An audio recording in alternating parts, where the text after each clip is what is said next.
धर्म को पकड़ना है, धर्म अपनाइए, धर्म की रक्षा कीजिए जिससे धर्म आपकी रक्षा करे। धर्म संस्कार बनकर आपकी रक्षा करे, दया बनकर धर्म आपकी जिंदगी में बैठे, करुणा बन जाए, सहयोग करने वाले आप बन जाएं, सेवा और दान पुण्य करने वाले आप बन जाएं। ये सब चीजें धर्म बनकर आपकी जिंदगी में अगर बैठते हैं तो ध्यान रखना, धर्म जब आपकी जिंदगी में आ जाता है तो फिर आपकी रक्षा करता है। कहते हैं मनुष्य के ऊपर पाप भेड़ियों की तरह टूटते हैं, लेकिन पुण्य देवता बनकर, कवच बनकर रक्षा करने के लिए आगे आता है।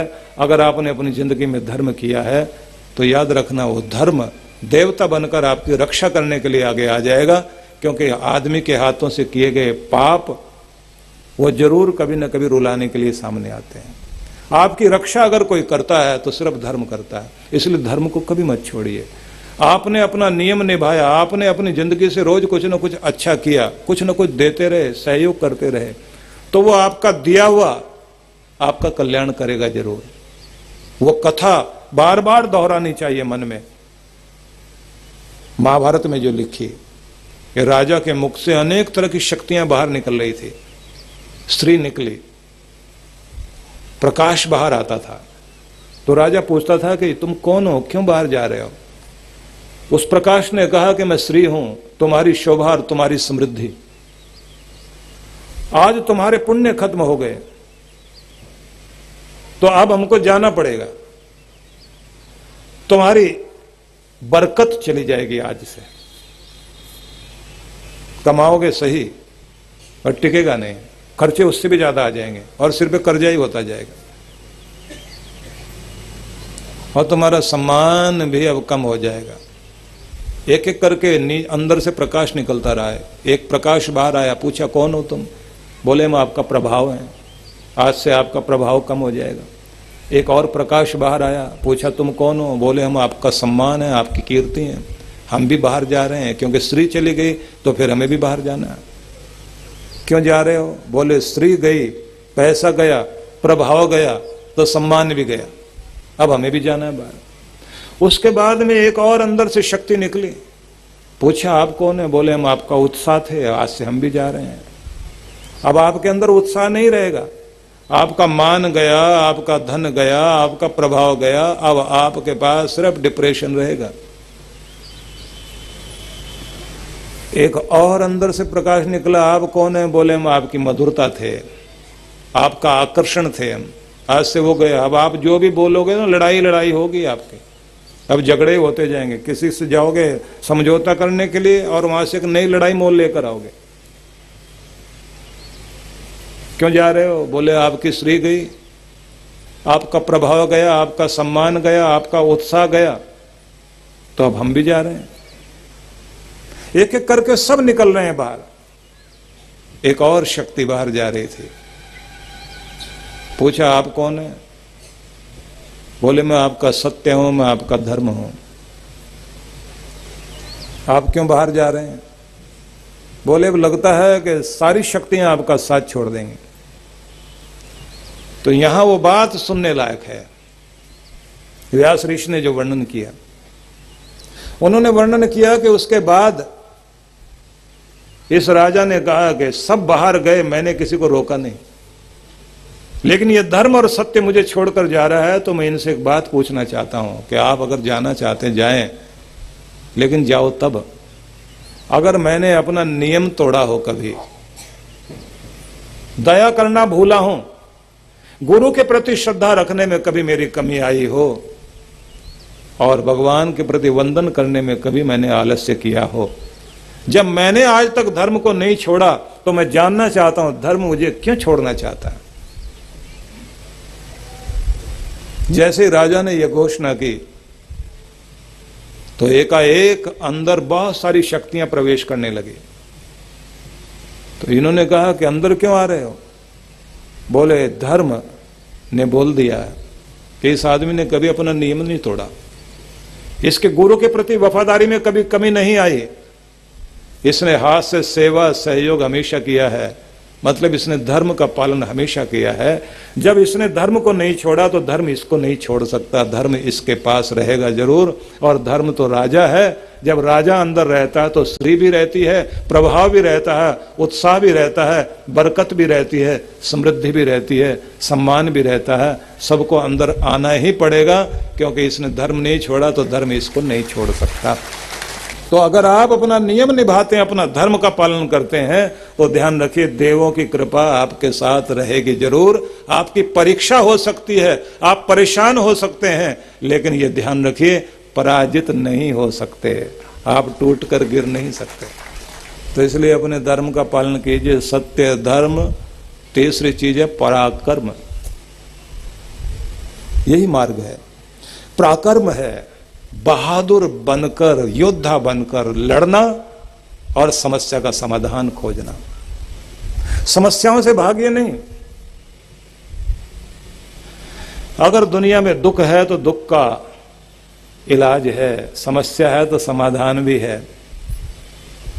प्रत्येक कार्य का कोई ना कोई कारण है, और कारण है तो उस कारण का कार्य भी होगा। काज और इफेक्ट, ये दोनों चीजें होती हैं।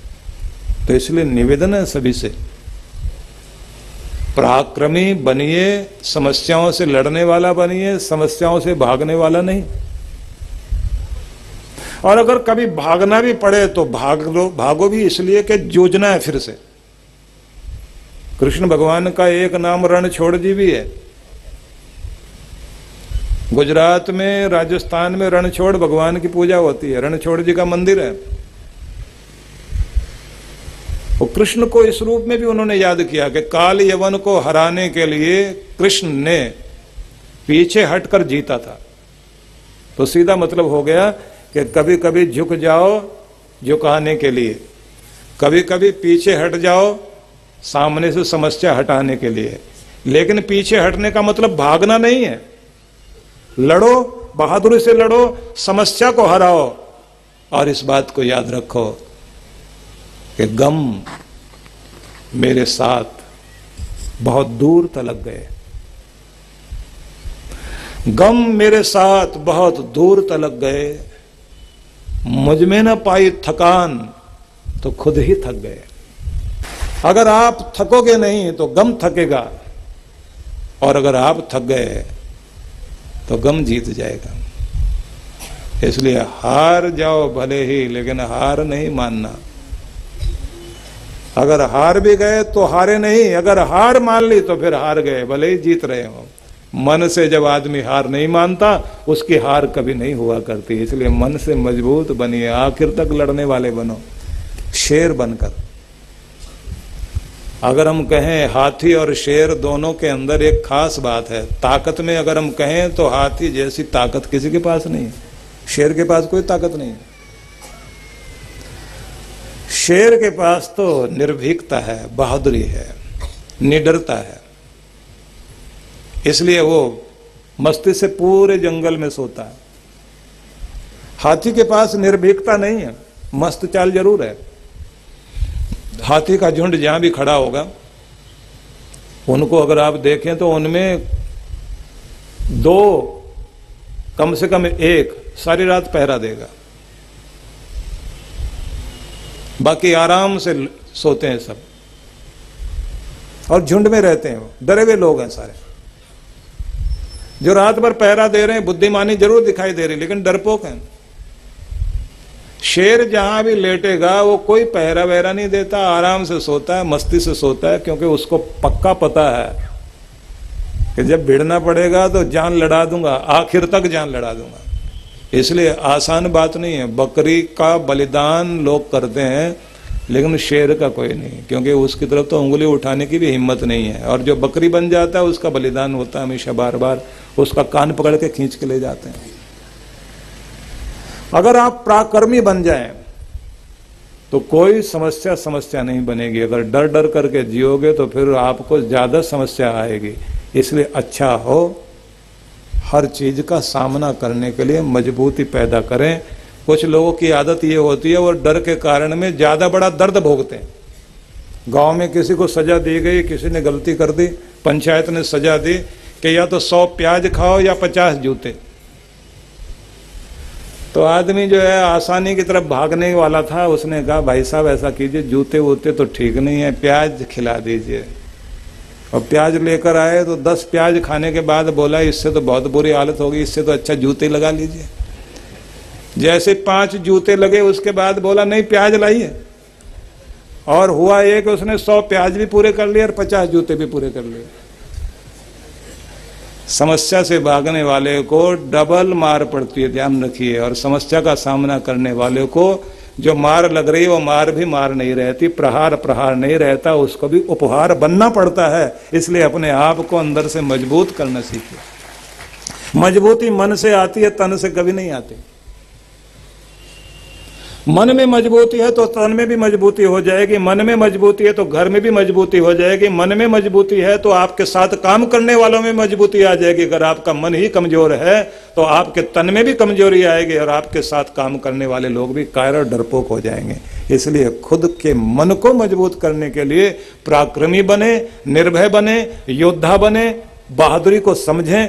और याद रखिए वीरता धीरे धीरे बढ़ती है।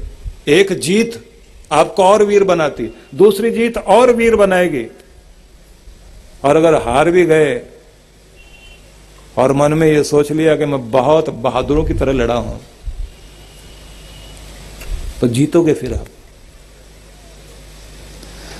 जिन लोगों ने सफलताएं प्राप्त की वो एक दिन में नहीं आ गए, लगातार कोशिश करते रहे। एडिसन जैसा साइंटिस्ट 600 बार हारा होगा, और जब पहली सफलता मिली, सफलता के बाद तो उसका ऐसा जोश बढ़ा। 2000 के लगभग आविष्कार दुनिया में उस व्यक्ति ने किए। आविष्कार पर आविष्कार होते गए और पेटेंट कराता गया। अपने समय का अमीर भी बना हुआ, क्योंकि वो मस्ती जो अंदर छाया करती है आदमी के, वो नशा बन जाता है। फिर सफलता का नशा हो जाता है। एक सफलता, फिर दूसरी, फिर तीसरी, फिर चौथी। तो आपको जीतने की आदत बनानी है, हारने पर भी टूटना नहीं।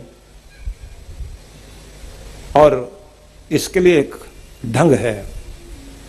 एक तो अंदर ये कहा करो क्या फर्क पड़ता है अगर कुछ गलत हो भी गया, चोट लग भी गई, किसी ने कुछ बुरा बोल भी दिया, क्या फर्क पड़ता है? क्यों बात को इतना बड़ा बना रहे? सीधा सा नियम,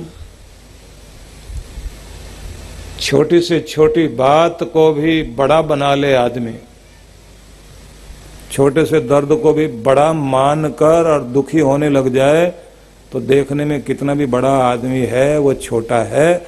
और बड़ी से बड़े दर्द को भी छोटा गिनकर जो उसको भुला दे और आगे बढ़ना शुरू कर दे, वो देखने में कितना भी छोटा आदमी हो वो सच में बड़ा हो जाता है।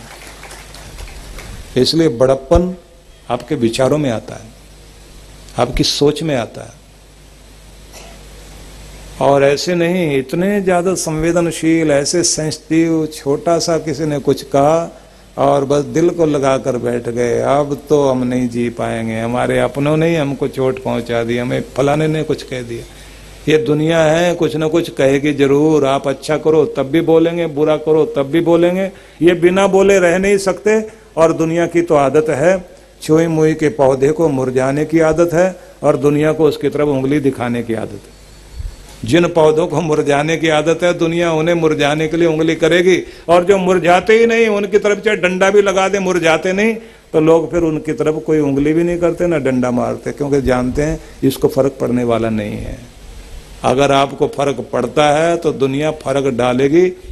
याद रख लेना, डरने वाले को डराया जाता है, भागने वाले को भगाया जाता है, बहकने वाले को बहकाया जाता है और गिड़गिड़ाने वाले को और गिड़गिड़ाने के लिए मजबूर किया जाता है, झुकने वाले को और झुकाया जाता है, दबने वाले को और दबाया जाता है, भागने वाले को और भगाया जाता है। अगर आप अपने अंदर मजबूत हो जाएं तो किसी की हिम्मत नहीं जो आपको छेड़ भी दे। इसलिए आज से थोड़ा मजबूती का इरादा कीजिए। और ये तब होगा जब आप इन विचारों को बार बार दोहराएं, मन में दोहराएं, आवृत्ति करें इनकी। ये विचार शक्ति बनकर आपके अंदर बैठेंगे, आपका मन प्रबल होना शुरू हो जाएगा। और अगर विचारों को अंदर नहीं लाओगे तो फिर ध्यान रखिए कि आप ये कहोगे कथा तो अच्छी हुई थी, क्या करें, अपनी तो किस्मत ही ऐसी है, ऐसा ही चलेगा, हमारा तो कुछ हो नहीं सकता। और अगर आपने कहा कि अब तक जो भी कुछ था अलग जिंदगी थी, अब नया साल आया है, नई बात आई है, नए विचार आए हैं, नया होने का मौका मिला है, अब सब कुछ बदलेगा और किस्मत भी बदलेगी और भगवान की कृपा मेरे ऊपर होगी जरूर। अगर निश्चय किया तो नया साल शुरू, नयापन अपने अंदर से लाइए, आपके विचारों से ये होगा। तो कहा कि सत्य, धर्म और पराक्रम, ये 3 चीजें हुई। चौथी चीज है भूतानुकंपा, प्राणी मात्र पर दया करने की आदत। दया चाहते हैं भगवान से तो दया करने का मौका जहां भी मिले चूकना नहीं। किसी के आंसुओं पर अगर आपको तरस नहीं आता और दिल आपका कठोर है तो ध्यान रखिए भगवान भी आपके लिए कठोर बन जाएंगे। तो जहां आप थोड़ा कोमल हो सकते हैं, कोमल होने की चेष्टा कीजिए। और आज इस पूरी दुनिया में एक ही मुसीबत देखने को मिलती है, लोगों का दिल पत्थर का हो गया, तरस नहीं आता। किसी के आंसुओं पर, किसी के बहते हुए खून को देखकर तरस नहीं आता। अगर लोगों का दिल कोमल हो जाए और दया वाला हो जाए, इस दुनिया का भला हो सकता है। आपको भी बस एक ही बात याद रखनी है, भगवान को अगर हम कहते हैं कि भगवान हमारे ऊपर दया करे, तो जहां मौका मिले हमको, हमें भी दया करनी चाहिए। अगर हम ये कहते हैं कि भगवान हमें याद रखें, हम उसे याद करते हैं ना, तो वो हमें याद करे, हमारा ध्यान रहे उसे। तो भगवान को याद कब आएगी? जब याद शब्द को उल्टा कर दीजिए। याद शब्द को उल्टा कर दीजिए तो याद को उल्टा करते ही बन जाता दया। कि दया करना शुरू करें तो भगवान को आपकी याद रहेगी, और अगर आपको भगवान याद है तो आप दया जरूर करोगे। जिसके दिल में परमात्मा की याद है उसके कर्म में दया है, और जिसके कर्म में दया है उसे भगवान जरूर याद है। और जो भगवान की राह में दया करता है तो उसके ऊपर परमात्मा भी दया करता है, क्योंकि भगवान को उसकी याद आती है। तो आज से ये चौथी चीज दया, किसे भी पकड़ेंगे